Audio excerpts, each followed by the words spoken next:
A Iván García Mayer, que es un analista político, y al señor Iván Lanegra, que viene en su calidad de secretario general de la Asociación Civil Transparencia. Naturalmente, lo primero que quisiera preguntarles es, ¿qué esperan ustedes del discurso que debe pronunciar mañana Dina Boluarte, haciendo un balance de sus 6 primeros meses en el poder? Señor Iván Lanegra. Bueno, sospecho que no mucho más de lo que ya escuchamos, ¿no? Porque el margen que tiene para plantear cosas es muy limitado, no va a reconocer desde luego todo lo que ya ha guardado silencio, ¿no? En los últimos meses. El tema más duro, que es el tema de las políticas sociales, seguirá siendo un enorme vacío en el discurso. Y seguramente en línea con lo que ha hoy día señalado el presidente del Consejo de Ministros en París, habrá como una idea de que ya la crisis pasó, que ya los problemas han quedado atrás y que ahora es el momento de la reconciliación, ¿no? Que es básicamente los mensajes que ha dado.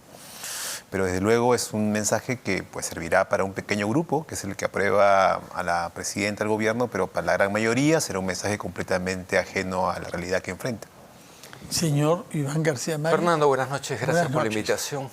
Bueno, sí, retomando lo que ha dicho mi tocayo Iván, a propósito de lo expresado por el premier en París a Radio Francia Internacional. Sí. Me parece que lo que él ha manifestado en esa entrevista es, de alguna manera, lo que vamos a escuchar, grosso modo, el día de mañana en este balance semestral. Tanto así, que ya acabó la crisis. Me parece que sí, me parece que esa es una de las claves o coordenadas principales del balance que mañana va a ofrecer la presidenta Boluarte, es decir, que va a subrayar de que la crisis ha concluido, que es lo que literalmente ha dicho el primer ministro Otárola, de que el país ha entrado en un proceso de pacificación. Una tercera idea que expresó en esta entrevista es que había que retomar la reforma política. Curiosamente, el día de hoy el Congreso, por reconsideración, ha reactivado este debate sobre el retorno a la bicameralidad. Y una cuarta idea, que ya le hemos escuchado, pero que tuvo en palabras del primer ministro una manifestación muy precisa, es la siguiente. Otárola dijo: lo ocurrido en el Perú es responsabilidad de Pedro Castillo y no de Dina Boluarte. Me parece que más o menos estas van a ser las claves o coordenadas centrales, ¿no?, de este balance que ofrecerá el día de mañana la presidenta Boluarte. Sin duda agregará algunos asuntos o materias relativas a gestión sectorial, pero aún así me parece, y con esto termino, de que esa aproximación, ¿no?, desde el Ejecutivo frente a este momento político no alcanza para explicar, ¿no es cierto?, lo que realmente está ocurriendo en el país.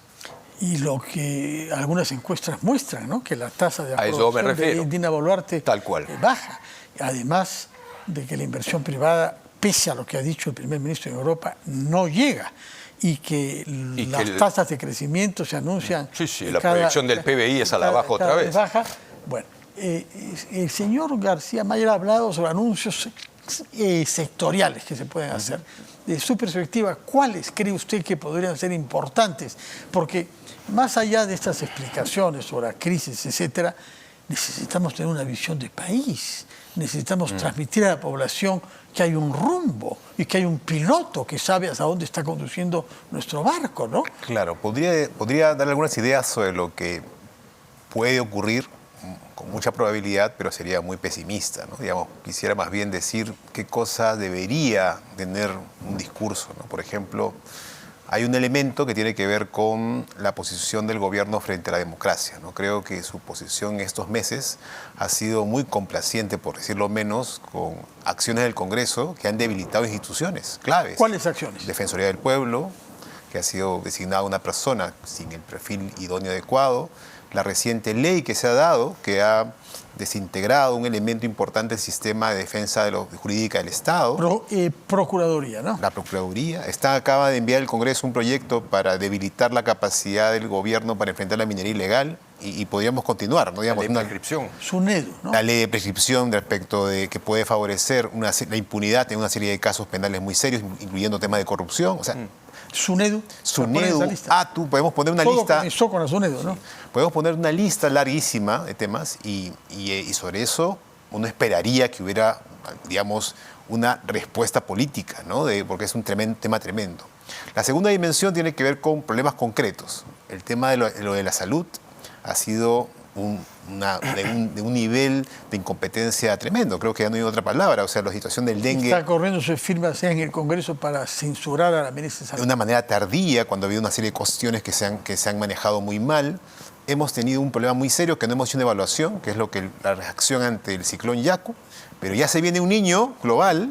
¿Y cuál es la respuesta? En el discurso que tuvo en diciembre el presidente del Consejo de Ministros no había ni una sola palabra sobre el tema del niño, no había ninguna palabra sobre el tema de qué vamos a hacer frente a los problemas climáticos que se vienen, y ahora ya no son problemas climáticos, digamos, como un futuro lejano, sino inmediato. Estamos hablando de meses en los cuales el Perú va a enfrentar desafíos de enorme dimensión. Entonces uno esperaría algo sobre eso, ¿no? Y la agenda, digamos, de temas pendientes es enorme, ¿no? Y creo que hay respuestas que uno esperaría que llegaran, pero como el tocayo ha señalado, más bien el escenario que se muestra es no muy propicio a recibir ese tipo de respuestas. Hay que añadir un punto a la lista ¿Cómo no? de temas difíciles que ha mencionado Iván, la negra, que es la radio televisión peruana. Y se lo hago a tema del usted IRTP. porque usted conoce bien por dentro Sí, el claro. sistema. Bueno, la designación de la nueva cabeza o nuevo timón del IRTP, sin duda, creo yo que ha tenido cuestionamientos fundados a partir del hecho de que quien hoy encabeza esta institución relativa al manejo o administración del canal del Estado, ¿no es cierto?, no del gobierno, del Estado, y de la radio del Estado, radio pública, es una persona que viene del despacho presidencial. El mensaje que proyecta esta designación es casi como el de tener hoy por hoy, ¿no es cierto?, al IRTP como una sucursal de Palacio. Y eso no es el Congreso, ¿eh? No, porque usted ese hizo una Palacio. lista de Yo hice cuestiones- el Congreso, que venían del Congreso. Sí, esto es directamente el Palacio. Ejecutivo, que osa con total ligereza sí. sacar a alguien del despacho presidencial que se ocupa de la imagen de la presidencia Pero por supuesto. para ponerla a la cabeza. No es PCM, Sí, es sí, el despacho sí, presidencial, sí. que hoy día salta en buena cuenta a manejar el Instituto de Radio y Televisión del Perú. Y claro, es el Ejecutivo, pero ojo, esto básicamente no le ha movido una ceja, ¿no es Al cierto?, Congreso. al Congreso. No. En otras circunstancias, seguramente una designación como esta sí habría generado, ¿no es cierto?, Un malestar contra ¿no es la cierto?, ministra que ha una refrendado, serie, de una la serie de Agricultura, sí. reacciones legislativas que hoy por hoy ciertamente brillarán por su ausencia. ¿Por qué? Porque como ya lo hemos conversado aquí, Fernando, hay una cohabitación y una convivencia entre los dos poderes del Estado, legislativo y ejecutivo, ¿no?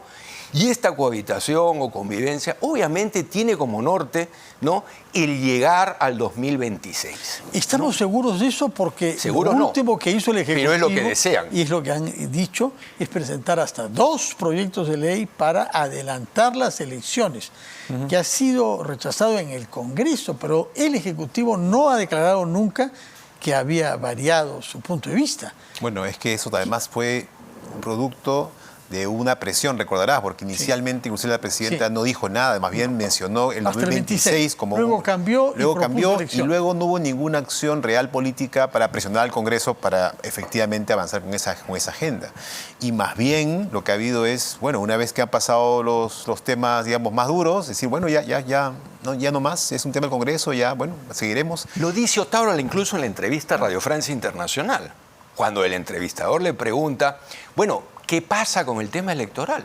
Y la respuesta del primer ministro es, bueno, lo que dice la Constitución es que las próximas elecciones corresponden celebrarse en 2026.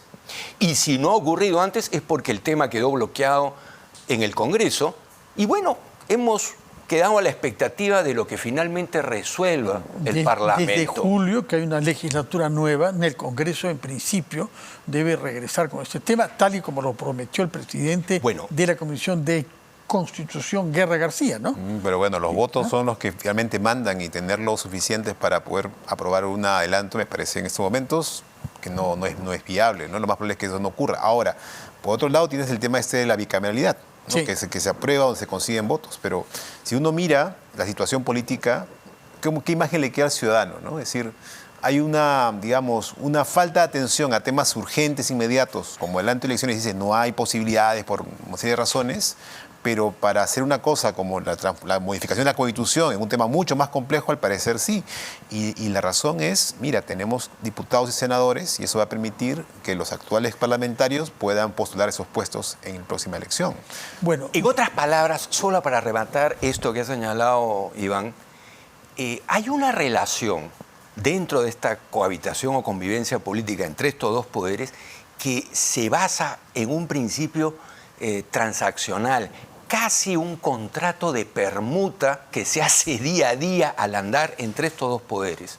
Y así como el Ejecutivo no observa normas cuestionables, polémicas, como la ley prescripción, ¿no es cierto?, la ley sobre los procuradores del Congreso o del Poder Judicial o de otros organismos autónomos, no debería sorprendernos, y casi me atrevo a decir que es lo que va a ocurrir, que el Congreso finalmente le termine otorgando los votos necesarios al Ejecutivo para que se apruebe la salida al exterior de la presidenta Boluarte. Entonces, estamos en esta dinámica por la cual yo te doy... pero la salida Y a cambio- al exterior puede ser algo positivo para el país. Sí. Hay cumbres importantes que Sin vienen, duda, ¿no? pero- La de la CELAC con la Unión Europea en Sí, sí, julio, no lo dudo. Asamblea de la ONU en septiembre, APEC, No lo dudo, que vamos luego a Fernando. organizar nosotros. O sea, Sería ideal que la presidenta efectivamente pudiera asistir y participar en estos eventos internacionales.